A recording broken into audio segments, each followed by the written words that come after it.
గౌరవ ముఖ్యమంత్రి గారికి నాకు నన్ను ఇబ్బంది పెట్టి చాలామంది చాలా రకాల వ్యాఖ్యలు చేసినప్పటికీ కూడా మేము ఎందుకు బలంగా కలిసి ఉంటాం అనడానికి ఇది వారి గురించో నా గురించో లేదంటే లోకేష్ గారి గురించి ఇంకెవరి గురించో కాదు. ఇది we have committed for people అధ్యక్ష. మేము ఆంధ్రప్రదేశ్ ప్రజల కోసం మేము నిలబడి ఉన్నాం అధ్యక్ష. ఇబ్బందిగా ఉంటాయి కొన్ని కానీ సంకీర్ణ ప్రభుత్వం కలిసి లేకపోతే మటుకు ప్రజలకి మేము ద్రోహం చేసిన వాళ్ళం అవుతాం అధ్యక్ష. ఎట్టి పరిస్థితుల్లో కూడా అధ్యక్ష మేము మీకు మాటిస్తున్నాం, ప్రజలకు మేము మీ ద్వారా మాటిస్తున్నాం.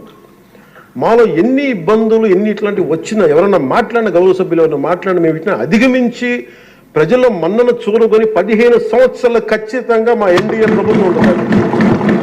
ఎన్ని ఇబ్బందులు ఉన్నప్పటికీ కింద పడతాం మీద పడతాం అవి మా ఇంటి విషయాలు అధ్యక్ష.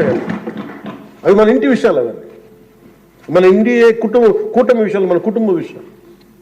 కింద పడతాం మీద పడతాం నన్ను ఒక మాట అనొచ్చు ఇంకోటి అనొచ్చు, నాకు ఏం అభ్యంతరం. కానీ ఇంకొకసారి మటుకు గవర్నర్ గారికి గౌరవం ఇవ్వని వ్యక్తుల పార్టీ మటుకు ఈ సభలో అడుగు పెట్టకూడదు. వాళ్ళకి ఇప్పుడు అధికారం రాదు.